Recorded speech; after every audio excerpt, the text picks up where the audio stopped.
বিরত রাখা হয়েছে।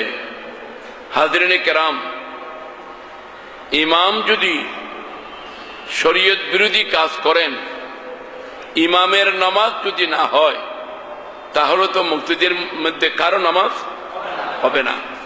যেমন মনে করুন, নামাজের জন্য জায়গা পাক হওয়া শর্ত।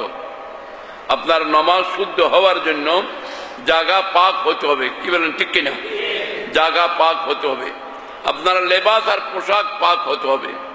একজন ইমাম সাহেব অনেকগুলো গুণের অধিকারী, কিন্তু ওনার কাপড়ের মধ্যে একটু ময়লা, নজিস, না পাক লেগেছে। তিনি যেত সুন্দর করেই নামাজ পড়ান, কিন্তু ওনার কাপড় যখন না পাক হয়ে গেল, তাহলে ইমামের নামাজ কি হবে? তো ইমামের নামাজ না হলে মুক্তদিদের মধ্যে কারো নামাজ হবে? হবে না। তাহলে মশলা কি প্রমাণ হয়ে গেল? ইমামের কাপড় যদি না পাক হয়, মুক্তদির নামাজ শুদ্ধ হবে না। এটার মধ্যে আপনারা কি একমত? না কোনো ভিন্ন মত আছে? ইমামের কাপড় যদি না পাক হয়, তাহলে মুক্তদিদের কারো নামাজ হবে না। তো যেই ইমামের দিল আর কলব, অন্তর, বাতিল আকীদার দ্বারা যদি কোনো ইমামের দিল না পাক হয়, তো ওই ইমামের পিছনেও কোনো মুক্তদির নামাজ হবে না। এটা হাদিসের দ্বারা প্রমাণ হয়ে গেল। এটা হাদিসের দ্বারা কি হয়ে গেল? প্রমাণ হয়ে গেল। এই কারণে এমন ইমাম নির্বাচন করতে হবে যেই ইমামের জাহেরও পাক, যেই ইমামের অন্তর কলবও পাক।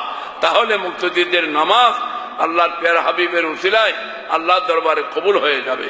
আল্লাহুম্মা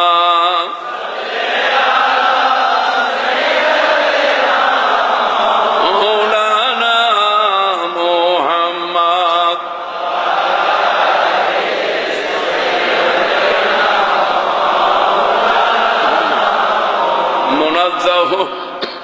মুনাজ্জাহুন আন শারিকিন ফি মুহাসানিহি ফজওহরুল হুসন ফিহি গায়রু মুনকাসিমি। আল্লাহুম্মা